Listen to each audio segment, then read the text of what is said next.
அந்த ஈவனாக இருக்கணுங்கிறதோட நம்ம வந்து ஃபிக்ஸட் சைஸில் வைக்கிறோம். 14 பாயிண்ட். உங்களுக்கு கம்மியாகவோ ஜாஸ்தியாக வேணால் நீங்கள் இது அதுக்கேற்ற மாதிரி நீங்கள் வந்து அட்ஜஸ்ட் பண்ணலாம். ஓகேங்களா? இந்த இடத்துல ரூலர் இருக்குது பார்த்தீங்களா? இந்த ரூலர் வந்து நீங்கள் வந்து ஒரு லைன் எடுத்துருப்போம். ஸோ ரூலர் உங்களுக்கு அப்படி தெரியல அப்படின்னா கண்ட்ரோல் R ப்ரெஸ் பண்ணிங்கன்னா உங்களுக்கு ரூலர் வரும். இல்லைன்னா டீமில் போயிட்டு ரூலர்னு சொல்லி ஒரு ஆப்ஷன் இருக்கும், அதை ப்ரெஸ் பண்ணிங்கன்னா வந்துடும் உங்களுக்கு. ஓகேங்களா? இந்த ரூலரில் கிளிக் பண்ணி ஜஸ்ட் ஃபில் ஒரு லைன் வரும். அதை வந்து இந்த செலெக்ஷனோட எண்டிங்கில் வச்சுக்கோங்க. அதே மாதிரி லெஃப்ட் சைடில் ரூலர் இருக்கும், அங்கேயும் நீங்கள் கிளிக் பண்ணி இந்த செலெக்ஷனோட எண்டிங்கில் வச்சுக்கோங்க. ஓகேங்களா? வச்சுட்டு அதே மாதிரி கீழேயும் வந்து நம்ம இந்த ஒரு செலெக்ஷனை வச்சு நம்ம வந்து கீழேயும் வந்து அதே மாதிரி ஒரு பார்டர் போட்டுக்கலாம்.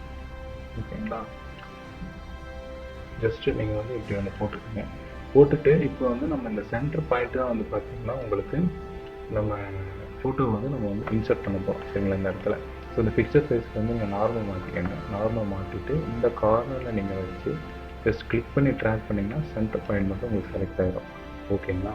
இந்த சென்டர் பாயிண்ட் மட்டும் நீங்கள் செலக்ட் ஆகணும். இதை வந்து நம்ம லைன் மார்க் பண்ண போகிறோம். லைனில் வந்து எடிட்டில் போயிட்டு ஸ்ட்ரோக்குன்னு ஒரு ஆப்ஷன் இருக்கும். இந்த ஸ்ட்ரோக் போயிட்டிங்கன்னா கலர் வந்து பார்த்தீங்கன்னா கலர்ஃபுல் பிளாக் போட்டுக்கோங்க.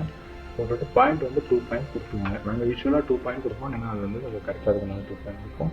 அதில் வந்து அவுட் சைட் செலக்ட் பண்ணுங்கள். ஸோ அவுட் சைட் பார்த்தீங்கன்னா நம்ம செலக்ட் பண்ணுற லைனுக்கு வெளியே உங்களுக்கு வந்து ஒரு லைன் வரும். இன்சைட்னா உள்ள வரும். சென்டர்னா ரெண்டுக்கும் ஈவனாக வந்துடும். சரிங்களா? அவுட் சைட் கிளிக் பண்ணிக்கோங்க. கிளிக் பண்ணி ஜஸ்ட் ஓகே ப்ரெஸ் பண்ணிங்கன்னா இந்த இடத்துல வந்து உங்களுக்கு லைன் வந்துடும். ஓகேங்களா? இந்த இடத்துல லைன் வந்துச்சுங்களா?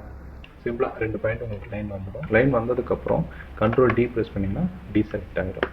வந்ததுக்கப்புறம் நீங்கள் வந்து என்ன பண்ணணும்னா இப்போ வந்து நம்ம வந்து ஃபோட்டோவை கட் பண்ணுறதுக்காக மைல்டாக வந்து ஒரு பார்டர் போடும். சரிங்களா? அதுக்கு வந்து கண்ட்ரோல் A ப்ரெஸ் பண்ணிங்கன்னா எல்லாமே செலக்ட் ஆகிடும்.